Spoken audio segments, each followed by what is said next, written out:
Hi everybody, we back here with another video, and today we're going to be doing part 2 of the review on Misfits 016 in Florida, Miami. Now I did a review on this event already, but as you know it's Misfits. It's basically a different cow by now in the matter of like 2 weeks that I uploaded it. Cause that last week or fight week is usually when shit starts getting real. You know, people start getting injured due to watching too much OnlyFans and a lot of other things. And the person that ended up getting hurt this time was Wally Socks. He ended up having a pull out. He was running just like he was doing in that Dean fight, and he ended up holding his leg. So he had to unfortunately pull out. We still haven't seen that Wally Sauce and Ace Musa fight, bro. I guess it's just like cost at this point. I don't know when we're gonna see it. There's a possibility that it'll probably be like a year from now. You never know with this. But there's also a possibility that Wally Sauce won't even be in the tournament at all. Because technically the first round is ending, so we don't really know how the other rounds are gonna work. Round 1 ends off with Lil KK dropping his reboot card and someone actually rebooted boom. And he's coming back to fight Ace Musa, which is the two fighters that we took a while to see just like our fathers. So you know, it's gonna be interesting because it's either gonna be Lil KK having 3 Misfits fights without a win, or Ace Musa is gonna lose his debut just like Lil KK. Either way, I think it would be solid. I think either of those would be solid going forward in the tourney. You know, the last time I talked about the Leah Gotti and the Amber Fields fight, I didn't really know that much about them. And to be honest, I'm pretty sure I got an idea what this fight is gonna look like. It might look like the female version of the Pitbull fight that we watched on the last what is it, Saudi cows or something, but it wasn't even in Saudi. That fight is what this fight could possibly look like, because I can't even lie, bro. It's like Leah Gotti in her open workout was throwing every punch that there was. She was throwing like jabs, she's throwing hooks, uppercuts. She's throwing like every damn punch that there was known to mankind. And then like Amber basically just like threw hooks the entire time, bro. And like, I feel like that's one of the worst things you could probably teach a fighter off the rip, especially when the opponent is taller and longer. So like, and Leah Gotti knows how to deal with people like coming in. So like, I think she's gonna be able to probably handle Amber Fields for the most part. But it also depends on who feels more comfortable at the same time. I feel like Leah Gotti feels more comfortable having her out of range, she'll win. If Amber Fields can get more comfortable at pushing forward and making Leah Gotti uncomfortable, she'll win. Honestly, it's a toss-up fight. I think Leah Gotti will most likely win. It's like a 70 to 30%. So I'll probably say Leah Gotti by like a decision. We still don't know the rules. There's been a lot of controversy on what the rules are gonna look like. But honestly, bro, I feel like what I said usually applies no matter what the rules are. Because I didn't predict the knockout. And then we got a Lil KK and Ace Musa fight. That fight is interesting because it's a quite definition of style you can make a fight. And from what we heard is that Ace Musa is like an elite at like the footwork, the different fundamentals of like growing up doing like boxing training, so it's ingrained into you and it's just natural.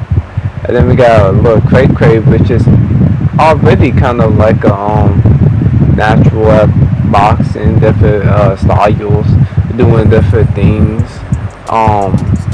The only weakness that he really does have is having the stamina of like a turtle or something. Cause like This man in the first round already looked like he needed a resin pack or something like that. Cause like boy had no energy left. This man Yeti Gang took all this man energy out, and he barely even threw punches back. He just stood there and absorbed it. And then that man Lil Cray Cray had no answer after the first round. And we haven't really seen much from Ace Musa besides like a highlight like a year ago where he knocked the dude out and the dude literally looked like he got a song. But I feel like you have to go with Lil Cray Cray. Though like you kinda root for the mysteriousness of Ace Musa to live up to his expectations. But like you kinda have to go with Lil Cray Cray from what we know at the moment. Next fight I think is like the new pro boxer that was added to the count, known for spouting like Rolly Romero and stuff like that. Only has like 5 pro fights, 4 of those by knockout and like 1 by a no contest, which I don't know what happened because I was too lazy to read it. But he's fighting some dude that looks like a GTA NPC in Florida. Like this dude literally looked like I seen him like walking around 3 different times with like 2 different skin colors, and it's just the same dude. So honestly, bro, I think main characters can like punch a background character in GTA like one time, then they'll just drop a whole bunch of loot. So honestly, I think he probably gonna get him out of there.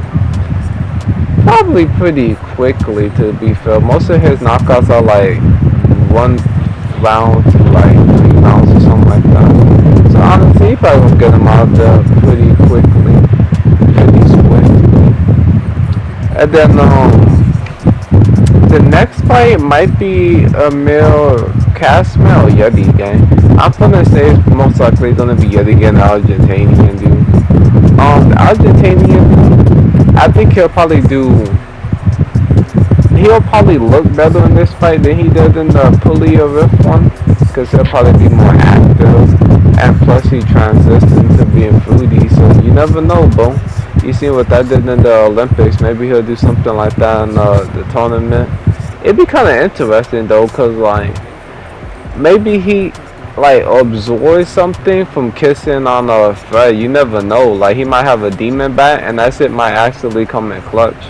Like if he got the demon back equipped on him, that's it for add at least like 10 more damage points. Maybe he'll be able to hurt Yeti Gang like he hasn't been hurt before. But honestly, Yeti Gang, he kind of has done a lot of different things throughout his fights. He hasn't really like performed the same way, and I feel like this one is gonna probably be a unique performance to say the least, because his opponent is gonna be different than what we used to see. You know, Pizza wanted to kind of like clinch battle him. Lil Cray Cray wanted to just let it all out on him in the first round, and then like I guess the Dean and Wally, they just like kind of boxed with him to say the very least. But I feel like this is gonna be a little interesting fight. If he approaches Yeti like he did Pulia Rift, I think it would be kind of stupid to say the very least, which is a word that he usually likes using quite a bit. But I think it'd be kind of stupid because with Pulia Rift, he's not a volume puncher as much as Yeti is. Like, if you're trying to walk down Yeti, you might get hit with like 3 jabs, and then he might just move out the way. And then he's gonna put that hand forward, you just have it in your face while he like rotates out the corners. And he's just gonna keep messing with you throughout the rounds. While Pulia was kind of just like dancing around and looking like a fool. And then he'll throw like 1 punch to your body, then bounce around again. So I think Yeti will probably be a bit more like equipped for the situation, and I think he'll probably just overwhelm Argentinian dude. And Argentinian dude might get dethroned. You know, you have to fight a freaking Lil Cray Cray 2 times. him to get his reboot card picked up and rebooted again. And then he got to fight Argentinian King who transitioned throughout the count. So like, yeah, give it a Yeti game. He fought 3 times, meanwhile Jovi might fought 1 time. And then I think the next fight is Emil Castleman. Now honestly, bro, I kind of feel bad for Emil Castleman's opponent. This dude's literally got like 5 fights or something like that, but he literally won the first one, and he was feeling himself until he lost like the next 4. And then like in this fight week, he just been walking around his nipples hanging out and stuff like that. I guess he's trying to show like that he got them feminine nipples, cause he kind of looked like he's bitching around and stuff. Like he was yelling like he was on something in the open workout, which is kind of out of nowhere. He was just yelling. He was like louder than everybody down. And that was like his last boost of confidence, cause then in the weigh-in, it literally looked like he was about to cry, cause it was like a pretty terrifying stare-off to say the very least. Emil Castleman looked like he was a serial killer, and this dude looked like the victim.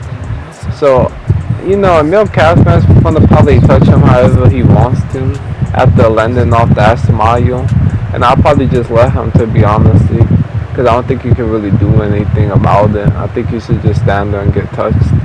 But you know, Emil Castleman, he's gonna do his thing. He's gonna do his thing. The next fight might be the Pretty Boy one. Is it the Pretty Boy one? Let's see. We talked about the Leah Gotti fight, Lil Craig Crane, Yeti Gang, Emil Castleman, Bali Spalling partner. Yeah, I think next one will be Pretty Boy. Now, as we know, OJ Rose pulled out of the fight, just like he did for like the last year. And Pretty Boy stepped in last minute, pissed the hell off. He sees all these bad bitches like on the crowd and he can't control himself. He's just been over here raging and shit. He literally like cut off Ben Davis and he just fuck him up in the first round. And like that was the first time he actually said up after saying the word fuck. So like I think he really means it this time. Usually he just humps his opponents and stuff like that. But I think he's pretty serious about this. He's fighting another like midget like him, so like there's a point to prove. I guess this is gonna be some type of like eliminator fight or something like that for Gabriel Silva on the instant count, which I'm pretty sure everybody knew that that fight was dogs. Like Gabriel Silva was fighting some black dude that like used to punch and kick people, but like those views was not kicking. This man was posting posters of him like, oh, I'm on a KSI count. People was like, oh, did I ask? I would rather see bangs on the count. And then like the fight just despawned as soon as like KSI got injured. And now there's a eliminator fight where you literally fight a pretty good opponent. You win the fight.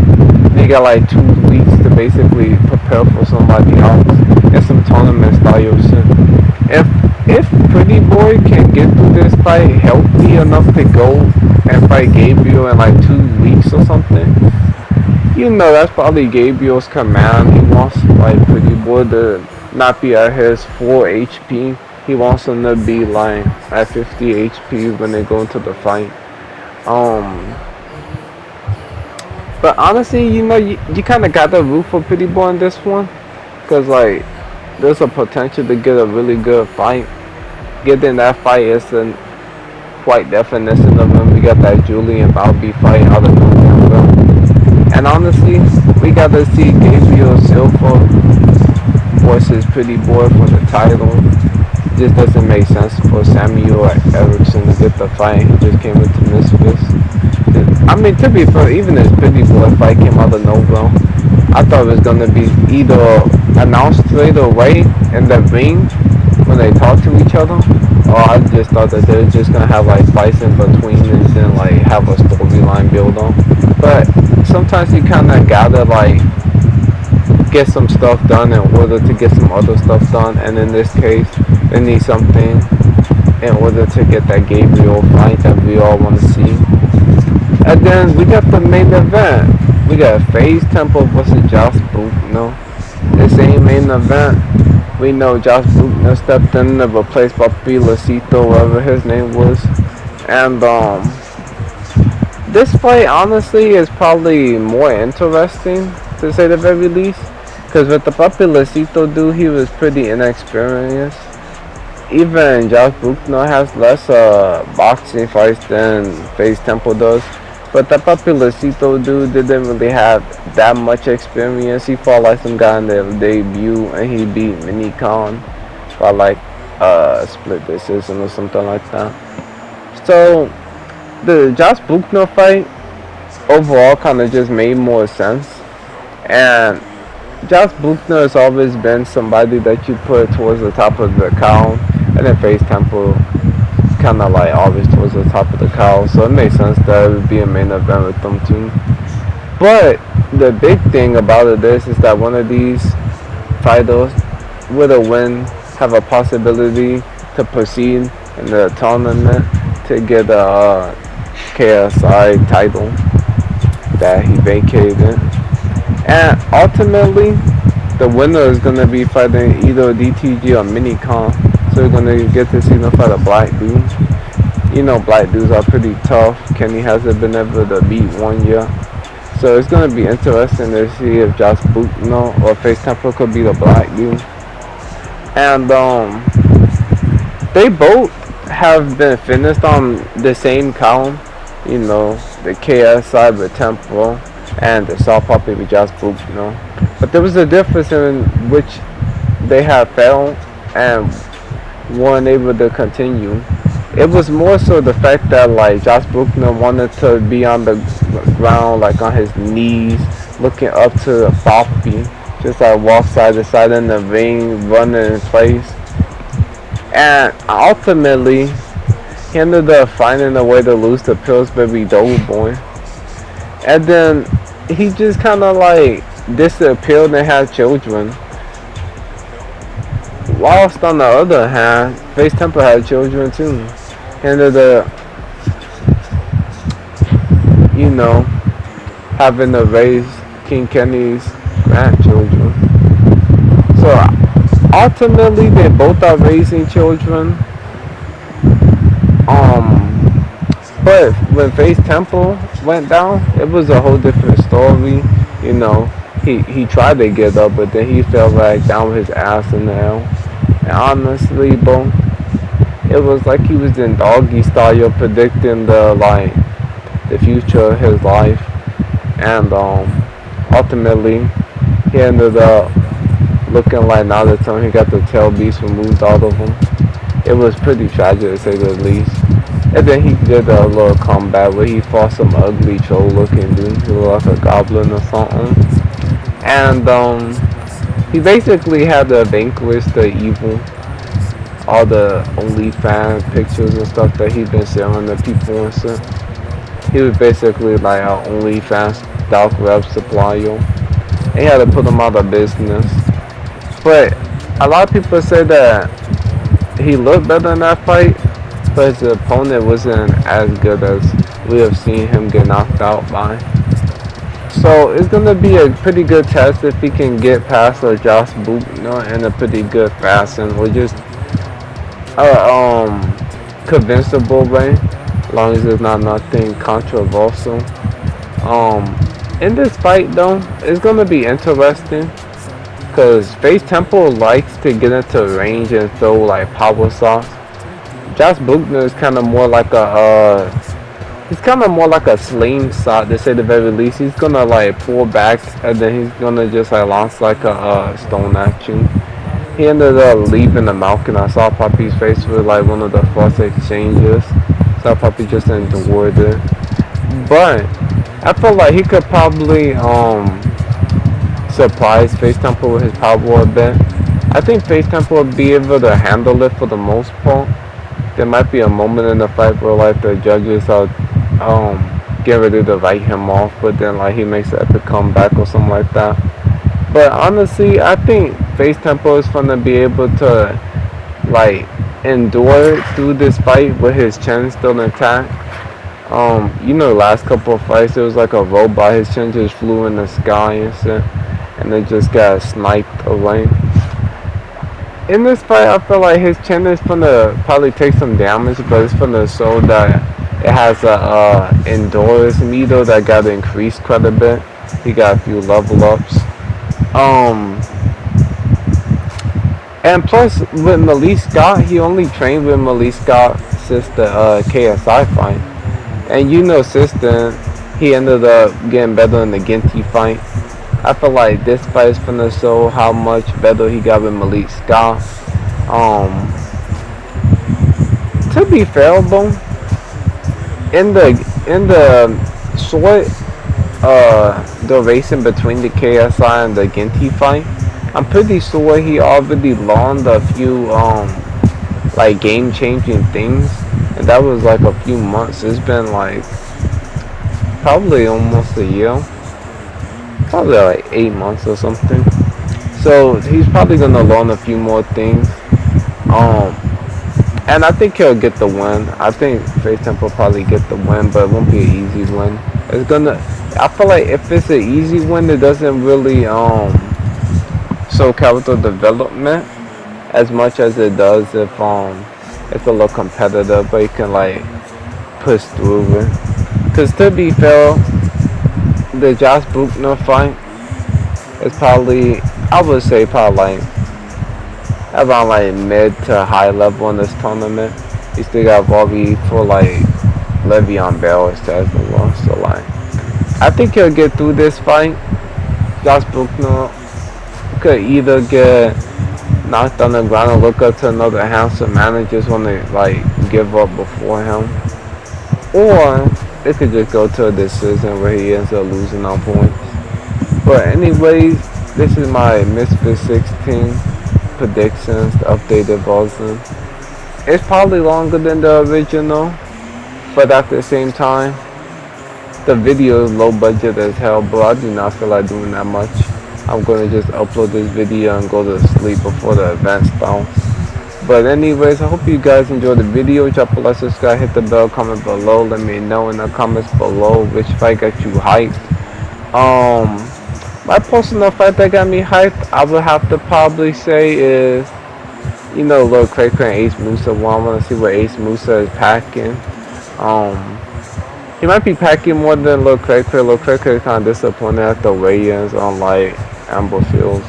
But another interesting fight on the card though is gonna be that Pretty Boy fight. He's gonna see if he's gonna throw bombs and try to Ashley Rax to him, drop him in the first 3 seconds or something. Cause he gotta get it back in blood, bro. People have been talking reckless ever since he hugged on another black man and they started looking like niggas in Paris.